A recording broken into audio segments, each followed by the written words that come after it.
राज्यामध्ये विधानसभेचे वारे जोरात वाहत आहेत, पाहूया त्याच संदर्भातल्या टॉप 9 बातम्या। अजित पवार आणि मुख्यमंत्री शिंदे यांच्यामध्ये रात्री 3 तास बैठक। शहांनी सांगितलेल्या प्लॅन अंमलात आणण्याबाबत आणि शिंदे गट दादा गटामध्ये आमने-सामने येऊ शकणाऱ्या जागांवर चर्चा झाल्याची सूत्रांची माहिती। येत्या पंधरवाड्यामध्ये 100 जागा जाहीर करण्याचं महायुतीचं लक्ष्य। महायुतीकडून जागा वाटपाच्या फॉर्म्युल्यावर बैठक सत्र सुरूच राहणार। मुंबईतील विधानसभेच्या 36 जागांपैकी 5 जागांवर महाविकास आघाडीतून कुणाचाही दावा नाही।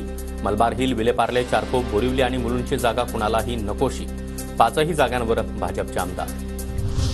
मुंबईतील 7 जागांसाठी महाविकास आघाडीमध्ये शरद पवार गट आग्रही, तर मुंबईतील 20 जागांवर ठाकरे आणि 18 जागांवर काँग्रेस ठाम।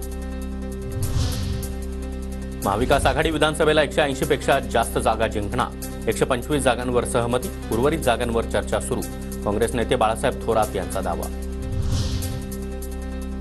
भाग्यश्री आत्राम यांचा शरद पवार गटात प्रवेश। जयंत पाटील, अनिल देशमुख यांच्या उपस्थितीमध्ये पक्षप्रवेश। अहेरीतून बाबा आत्राम यांच्या विरोधामध्ये भाग्यश्री आत्राम मैदानात उतरणार। लोहा कंधारमध्ये मशाल पेटणार, ही अफवा नव्हे तर सत्य, असं म्हणत संजय राऊतांचे एकनाथ पवारांच्या उमेदवारीचे संकेत। एकनाथ पवारांना मेहनतीचं फळ मिळेल, राऊतांचं वक्तव्य।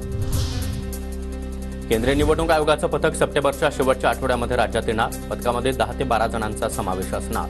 विधानसभा निवडणुकीपूर्वी आयोगाचं पथक राज्यातील स्थितीचा आढावा घेणार। रोहिणी खडसेंऐवजी दुसरा उमेदवार असल्यास एकनाथ खडसेंचा सत्कार करेन। मुक्ताईनगरचे आमदार चंद्रकांत पाटलांचं खडसेंना आव्हान।